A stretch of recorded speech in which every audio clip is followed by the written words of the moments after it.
को लेकर हालांकि देश में अलग अलग विचारधाराएं भी देखी गई हैं। निश्चित तौर से पहला राज्य उत्तराखंड होगा जहां यूजीसी लागू होगा। देश में अलग अलग विचारधाराएं हैं, कहीं लोग अपने की बात कह रहे हैं, लेकिन 6 तारीख को तो विधानसभा के पटल पर रखा जाएगा, मुख्यमंत्री का भाषण होगा, इस पर लंबी चर्चा यहाँ पर होगी। देखिए चर्चा यहाँ पर होगी तो निकल कर आएगा क्या क्या इसमें प्रस्ताव यहाँ पर ला रहा है, क्या कुछ इसके अंदर 6 तारीख को ये सारी बातें निकल कर आएंगी। लेकिन उत्तराखंड देश का पहला राज्य बनने जा रहा है जो उत्तराखंड में यूजीसी लागू करेगा, और उसके बाद विधानसभा से पास होने के बाद राज्यपाल के बाद यूजीसी का जो पूरा मसौदा है वो यहाँ पर विधायक जाएगा, फिर राज्यपाल के अंतिम उस पर मंजूरी मिलेगी। जी रतन, देश का पहला राज्य होगा उत्तराखंड जहां पर यूसीसी को लेकर चर्चा भी हुई, कैबिनेट की मंजूरी भी मिल गई और 6 तारीख को इसको लेकर बिल भी पेश किया जाना है। अब विपक्ष का क्या कहना है, क्या रुख लग रहा है, कोई समर्थन या पहले की तरह जो सवाल या अड़ंगे लगाए जाते रहे? देखिए विपक्ष अपना काम कर रहा है, विपक्ष का काम है विपक्ष में रहकर अपनी बात को कहना, तो वो अपनी बात कह रहा है। उसके अड़ंगे भी यहाँ पर साफ तौर पर कह रहा है कि पहले हमको ये ग्राफ दिखाना चाहिए था, हमें बताना चाहिए था, विश्वास को लेना चाहिए था। इस तरह की बात लगातार विपक्ष की निकल कर आ रही है। लेकिन विपक्ष ने कहा कि 6 तारीख को जब बिल बनेगा तो हम इस पर पूरी चर्चा होगी, चर्चा के बाद ही विपक्ष अपना इस पर रुख साफ करेगा। लेकिन सबसे बड़ी बात यह कि उत्तराखंड के अंदर जो मुख्यमंत्री पुष्कर सिंह धामी ने जो वादे किए थे जनता के साथ, उन वादों को निभा रहे हैं। संकट था उनका 2022 में रिपब्लिक भारत में खुद खटीमा में पहुंच करके सबसे पहले मुख्यमंत्री पुष्कर धामी का जब इंटरव्यू लिया था तो उस वक्त मुख्यमंत्री पुष्कर धामी ने साफ तौर पर कहा था कि वो अगर उनकी सरकार उत्तराखंड राज्य में आती है तो यूसीसी को लागू करेंगे। सबसे पहला बयान उनका रिपब्लिक भारत पर ही था 2022 में 12 फरवरी को। उसके बाद लगातार मुख्यमंत्री पुष्कर धामी ने इस पर काम किया, उन्होंने कमेटी का गठन किया, कमेटी ने लंबे यहाँ पर इस पर सुझाव लिए, लगभग देश की 4% आबादी से ज्यादा लोगों से सुझाव लिए, तमाम अंतिम गाँव के अंतिम व्यक्ति यहाँ इनकी माला तक के जो जनता वहां तक उनसे सुझाव लिए गए, तमाम सुझाव लिए, तमाम चर्चा यहाँ पर। हम वापस लौटेंगे। आरती सिंह बीजेपी नेता इस वक्त हमारे साथ में जुड़ चुकी हैं। आरती जी, जिस तरीके से कैबिनेट में मंजूरी मिल चुकी है 6 तारीख को सीधे पेश किया जाएगा, और इस वक्त आप कैसे देख रही हैं इस पूरे मामले को?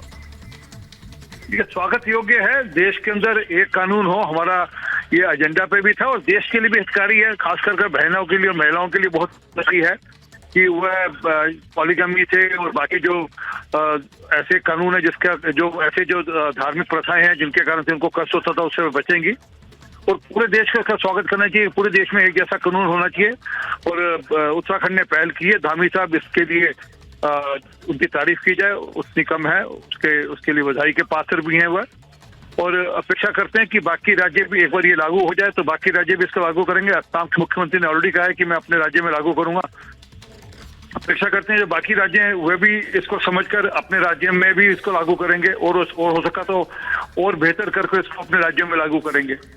आरपी साहब, असम में लेकर भी चर्चा है कि उत्तराखंड के बाद असम दूसरा राज्य होगा जहां पर इसको लेकर चर्चाएं चल रही हैं और अब लागू किया जाएगा। हेमंत बिस्वा शर्मा ने भी इस पर बातचीत की थी। यानी ये माना जाए कि आने वाले समय में देश भर में अलग अलग राज्यों में सरकारें, जो राज्यों की सरकारें हैं, वो अपनी ओर से कदम उठा सकती हैं इस पर और फैसला लिया जा सकता है इस पर।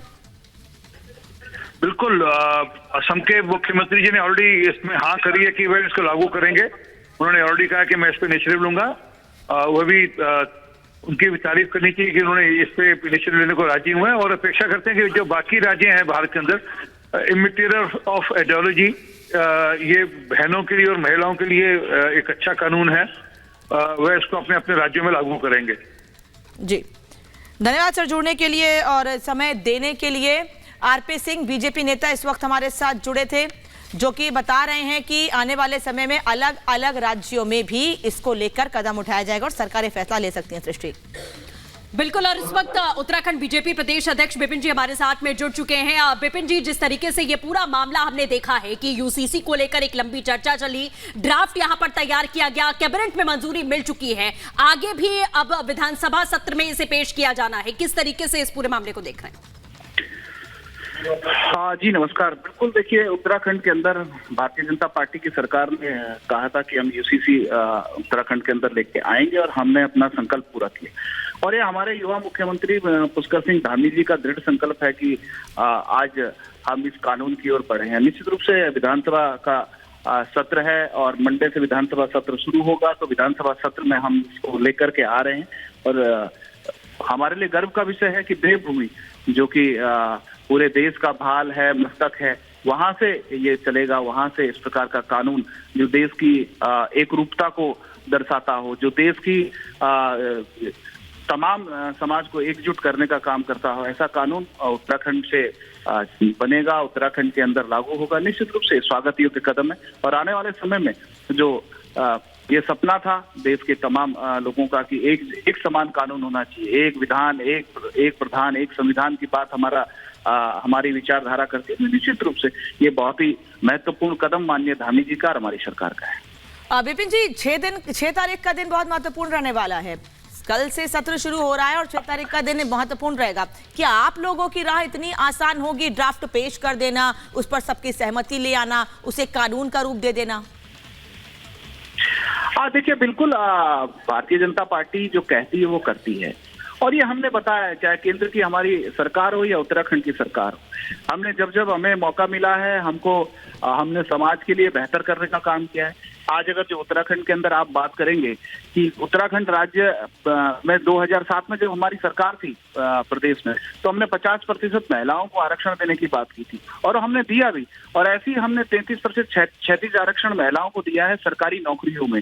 ये उत्तराखंड राज्य के अंदर हमने महिलाओं के उत्थान की बात हो या सर्व समाज के उत्थान की बात हो या तमाम अन्य क्षेत्रों की बात, तो हमने सबके बेहतरी के लिए काम किया और आने वाले समय में हम और भी बेहतर करेंगे। और निश्चित रूप से 6 तारीख का दिन बहुत ही महत्वपूर्ण है। हम यूसीसी हमारे प्रदेश में लागू होगा, यूसीसी हम लेकर के आए हैं और निश्चित रूप से हमने जो वादा किया है कि हम यूसीसी लागू करेंगे तो उस वादे को निभाने का काम। और आपको सर बहुत बहुत बधाइयां, यूसीसी को लेकर के आपने ना सिर्फ वादा किया बल्कि उसे आप लेकर के आ रहे हैं। हमारे साथ दुष्यंत जी भी जुड़ गए हैं जो कि उत्तर प्रदेश बीजेपी प्रभारी है। दुष्यंत जी, सबसे पहले तो आपको बहुत बधाइयां यूसीसी को लेकर के, लेकिन इसी के साथ आपसे ये भी समझना चाहेंगे कि उत्तराखंड में जो यूसीसी अगर लागू होता है तो उसके अंदर के प्रावधान क्या होंगे, क्योंकि इसमें कई ऐसी चीजें हैं जैसे लेकर के लोगों के मन में कहीं ना कहीं सवाल है कि क्या शादी को पंजीकरण कराना आवश्यक हो जाएगा इसके बाद, और साथ ही लिव इन रिलेशनशिप को लेकर के भी डिक्लेरेशन देना ही होगा। देखिएगा, इसमें जो भी प्रावधान रखे गए हैं उससे किसी को भी कोई हानि नहीं होने वाली है। बाकी कोई नेगेटिविटी प्रचार करता है वो अलग विषय है। आखिर शादी हुई है तो रजिस्ट्रेशन क्यों नहीं होना चाहिए? रजिस्ट्रेशन करना मेरे ख्याल मुझे लगता है वो जरूरी होता है। सभी लोग अपने रजिस्ट्रेशन कराते भी हैं, लेकिन इसके विरोध करना ये अलग बात है। जिस वक्त लिविंग रिलेशन में कोई लोग रहते हैं, अगर रहते हैं तो उसका भी उसको रजिस्ट्रेशन कराना पड़ेगा। और महिला के साथ में रहती है या पुरुष के साथ में रहता है, वो इनवैलिड है, वो ऐसा रह नहीं सकते। और लिविंग रिलेशन के अंदर कोई भी चाइल्ड होगा तो उन माँ बापों की उनकी ही जिम्मेदारी होगी जी। इसलिए इसमें किसी प्रकार का शादी विच्छेद करते हैं, मैरिज विच्छेद करते हैं, टूटती है मैरिज किसी भी कारण से, उसको उसका हर्जाना देना पड़ेगा। जो कोर्ट है सबके लिए नियम है वही नियम लागू होगा। बिल्कुल, और यूसीसी सिर्फ उत्तराखंड में नहीं देश में लागू होना चाहिए, सभी ये चाहते हैं। बहुत शुक्रिया आपका हमारे साथ जुड़ने के लिए। अब आगे बढ़ेंगे, बात करेंगे प्रधानमंत्री नरेंद्र मोदी की, जिन्होंने दक्षिण से चुनावी बिगुल फूंका है और अब पीएम मोदी पूर्वोत्तर का रुख कर चुके हैं। पीएम मोदी के असम पहुंचने पर लोगों ने भव्य स्वागत किया है, तो पीएम मोदी ने भी करोड़ों की परियोजनाओं का यहां पर शिलान्यास किया है, लोकार्पण किया है। पीएम मोदी ने विकसित राष्ट्र बनाने तक की असम की भूमिका का भी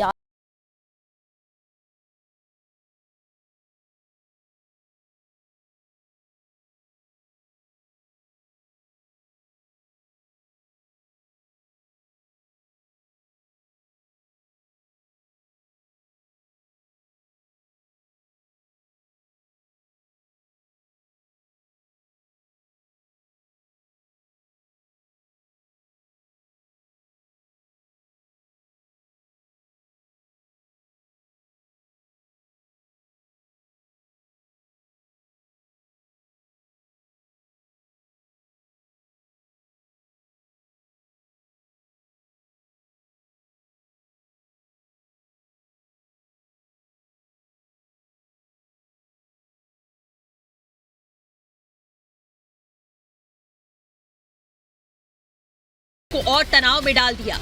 पीएम के रोड शो में लाखों की संख्या में लोगों की भीड़ उमड़ पड़ी और हर तरफ सिर्फ मोदी मोदी के नारों की गूंज थी। मिशन पूर्वोत्तर पर जुटे पीएम मोदी अपने असम दौरे पर हैं। असम दौरे पर पीएम ने पहुंचते ही सबसे पहले कामाख्या माता की आस्था का जिक्र किया और कहा कि मैं कामाख्या मां के द्वार पर आया हूं। मैं अब यहां मां कामाख्या के द्वार पर आया हूं। आज मुझे यहां मां कामाख्या दिव्य लोक परियोजना का शिलान्यास करने का सौभाग्य प्राप्त हुआ। पीएम मोदी ने करोड़ों रुपए की सौगात असम के नाम कर दी। असम को मोदी सरकार की तरफ से 11,600 करोड़ की विकास परियोजनाओं का उद्घाटन किया। साथ ही पीएम मोदी ने बताया कि इस परियोजनाओं के उद्घाटन से असम पूर्वोत्तर के दक्षिण एशिया के दूसरे देशों से कनेक्टिविटी कैसे मजबूत होगी। ये सारे प्रोजेक्ट असम और नॉर्थ ईस्ट के साथ ही दक्षिण एशिया के दूसरे देशों के साथ इस क्षेत्र की कनेक्टिविटी को और मजबूत करेंगे। ये प्रोजेक्ट असम में टूरिज्म सेक्टर में नए रोजगार पैदा करेंगे और स्पोर्टिंग टैलेंट को भी नए अवसर देंगे। सिर्फ विकास की सौगात नहीं बल्कि पीएम मोदी ने असम की जनता के दिल में भी जगह बना ली। पीएम मोदी ने अपने संबोधन में पिछले 9 साल की उपलब्धियों को गिनवाया। पीएम मोदी ने असम को बताया कि जो भी सरकार की तरफ से काम किया जा रहा है वो सभी एक ही लक्ष्य यानी भारत के विकास और भारतीयों के विकसित जीवन के लिए किया जा